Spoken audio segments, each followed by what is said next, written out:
பிரம்மாவுடைய நெற்றியிலிருந்தும் நாராயணனுடைய நாபி கமலத்திலிருந்தும் சிவனுடைய நெற்றிக்கண்ணில் இருந்தும் இந்திரனுடைய கைகள்ல இருந்தும் உருவான சக்தி பொண்ணா இணைஞ்சு ஒரு பெண்ணா உருமாறி நிக்கிறாங்க. இந்த சக்தியை பார்த்ததுமே இந்த 4 பேருமே ரொம்ப சந்தோஷப்படுறாங்க. நாராயணன் சொல்றாரு, எங்க 4 பேருடைய சக்தினால உருவான உங்களுடைய பேர் சண்டிகா தேவி அப்படின்னு சொல்லிட்டு, நீங்க மகிஷாசுரனை அழிக்கிறதுக்காக உருவெடுத்திருக்கீங்க. உங்களால மட்டும்தான் அவனை அழிக்க முடியும். உங்களோட அவதாரத்தோட நோக்கத்தை நிறைவேற்றிட்டு வாங்க அப்படின்னு சொல்றாரு. அதுக்கு சண்டிகா தேவி சொல்றாங்க, என்னுடைய பிறப்பின் நோக்கம் என்னங்கிறது நான் தெரிஞ்சுக்கிட்டேன். அதை நிறைவேற்றுறதுக்கு எனக்கு நீங்க எல்லாரும் ஆசீர்வாதம் பண்ணுங்க அப்படின்னு சொல்ல இவங்க எல்லாருமே ஆசீர்வாதம் பண்ணி அனுப்புறாங்க. இங்க இவங்க வந்துட்டாங்க. அதாவது சண்டிகா தேவி அப்படிங்கிற ஒரு பெண் போர் தொடுத்து வந்திருக்காங்க அப்படிங்கறத கேள்விப்பட்டுட்டு இங்க மகிஷாசுரன் சொல்றான், ஒரு பெண்ணை எப்படி நான் எடுத்து நிக்கிறது, மும்மூர்த்திகளுக்கு இணையானவனாச்சு நானு. அப்படி அந்த பெண்ணோட நான் போரிட்டேன்னா அது எனக்கு அவமானம். என்னோட சகோதரர் இருப்பாங்க இல்லையா, அவங்கள போய் வேணா போரிட சொல்லுங்க அப்படிங்கிறான். அங்க இருக்கிற அரக்கர்கள் ஒருத்தர் இருந்தா இல்லையா, ஹெட் மாதிரி, அவன் சொல்றான், அவளை நீங்க ஒரு சாதாரண பொண்ணுன்னு நினைக்கிறீங்க, ஆனா உங்களுடைய சகோதரர்கள் யாருமே அவளை எதிர்க்க தயாரா இல்ல. அப்படிங்கிறது ஏன் தயாரா இல்ல அப்படின்னு கேட்கறான். அவங்க எல்லாருமே பயந்து போயிட்டாங்க, பயந்து போய்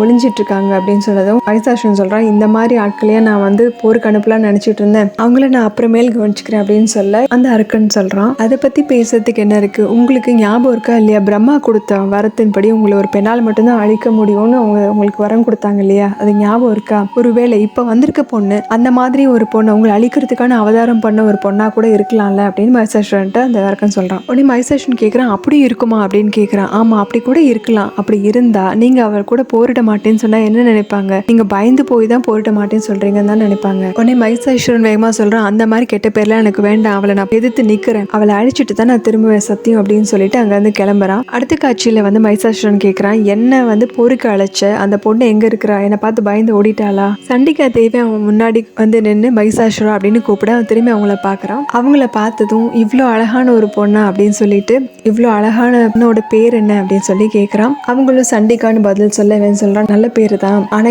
என்னோட போரிட்டு அழியணும்னு உன்னோட விதியா அப்படின்னு சொல்லி கேட்குறான். சண்டிகா தேவி சொல்றாங்க, விதியை பத்தி பேசுறதுக்கு நீ யாரு, முதல்ல வாய் பேச்சு பேசாம ஆயுதத்தை எடுத்து போருக்கு வா அப்படின்றாங்க. அதுக்கு மகிஷாசுரன் சொல்றான், என்னால உன்ன மாதிரி ஒரு பொண்ணை எதிர்த்து போரிட முடியாது, எனக்கு மனசே கேட்கல, போர்லயும் தவத்திலே என்னோட வாழ்நாள் பெரும்பாலான நாட்களை நான் கழிச்சிட்டேன், இப்ப பாரு இந்திரலோகத்தை நான் தான் ஆட்சி பண்ணிட்டு இருக்கேன், இனிமே அந்த இந்திர பதவி எனக்கு மட்டும்தான் சொந்தம், அந்த இந்திர அரியாசனத்துல உட்காரப்போ எனக்கு இடது பக்கம் உட்கார்ந்து இருக்கிறதுக்கு ஒரு பட்ட மகிழ்ச்சியா நீ இருக்கலாம்ல, நான் வரவேற்கிறேன் அப்படின்னு சொல்ல இதை கேட்டுட்டு சண்டிகா சொல்றாங்க, போருக்குன்னு வந்த பொண்ணை பட்ட மகிழ்ச்சி ஆக்கணும்னு நினைக்கிறேன்ல, உனக்கு எல்லாம் கோவம் மானரோஷம் எதுவுமே கிடையாதா, நீ வெறும் மாமிச பிண்டம் தானா அப்படின்னு சொல்லி கேட்கறாங்க. இவனு கோவத்துல நிறுத்து அப்படின்னு சொல்ல சண்டிகா தேவி சொல்றாங்க, உன்னை அழிக்கிறதுக்காக அவதாரம் பண்ண வேணாம், என்ன பட்ட மகிழ்ச்சி ஆக்கணும்னு நினைக்கிறேன் அந்த நினைப்பே உனக்கு வேண்டாம், முதல்ல போர் செய்ய ஆரம்பி அப்படின்னு சொல்றாங்க. அப்போ உன்னோட முடிவுதான் என்ன அப்படின்றான். நான் இப்ப என்ன சொன்னனோ அதான் அப்படிங்கிறாங்க. இவனும் சரி, அப்படியே நான் போர்ல உன்னை ஜெயிச்சிட்டேன்னா நீ என்னோட பட்ட மகிழ்ச்சி ஆயிடணும் அப்படிங்கிறான். இவங்களும் அப்படி நீ போர்ல ஜெயிச்சிட்டா, என்ன தோக்கடிச்சிட்டேன்னா பட்ட மகிழ்ச்சி ஆயிடுறேன் அப்படின்னு சொல்லி அவங்களும் சத்தியம் பண்றாங்க. இவனும் ரொம்ப சந்தோஷமா சிரிச்சுட்டு அவனோட உருவத்தை எருமையோட உருவத்துக்கு மாத்துறான். இவன் சிரிக்கிறத சண்டிகா தேவி ரொம்ப கடுப்புல பார்த்துட்டு இருக்காங்க. இவன் அவனோட கதாயுதத்தை ஏவறான், அவங்களும் அவங்களோட கதாயுதத்தை ஏவன். இதுல இவங்களோடது மறைஞ்சிருது, சண்டிகா தேவியோட கதாயுதம் மறைஞ்சிருது. இதை பார்த்தது அவனுக்கு ரொம்ப சந்தோஷமாயிடுது. இவங்க அதிர்ச்சி ஆறாங்க. இவனு சிரிச்சுக்கிட்டு, என்ன பட்ட மகிழ்ச்சி ஆறியா இல்ல போரை தொடரியா அப்படின்னு கேட்டதும் போரே தொடர்றேன் அப்படின்ட்டு இவங்களை அடுத்ததா வால் அனுப்புறாங்க. இந்த முறை இவனோட கதாயுதம் மறைஞ்சிருது. இதை பார்த்ததும் சண்டிகா தேவி சந்தோஷப்பட இவன் அதிர்ச்சியில இருக்கான், என்ன நடக்க போகுது அப்படிங்கிற மாதிரி இவனும் பயப்படுறான். இப்போ சண்டிகா தேவி சொல்றாங்க, உன்னோட ஆயுதத்தை எல்லாத்தையும் நான் அழிச்சிட்டேன் இல்லையா, இப்பவே நீ முழுமையா அழிஞ்சிட்டேன்னு தான் அர்த்தம், இருந்தாலும் உன்னோட சரிதத்தை நான் முடிக்கிறேன் அப்படின்னு சொல்லிட்டு இப்ப சூலாயத்தை ஏவறாங்க. அதை அவனை அழிக்க சக்கராயத்தை ஏவி அவனோட தலையை சேவிட மகிஷாசுரன் அழிஞ்சிடறான். சண்டிகா தேவி அங்கிருந்து கிளம்பிடுறாங்க. இதோட இந்த எபிசோடு முடியுது. அடுத்த எபிசோட்ல பார்க்கலாம். நம்ம சேனல் சப்ஸ்கிரைப் பண்ணுங்க, லைக் பண்ணுங்க, ஷேர் பண்ணுங்க, பெல் பட்டி பிரஸ் பண்ணுங்க. தேங்க்யூ.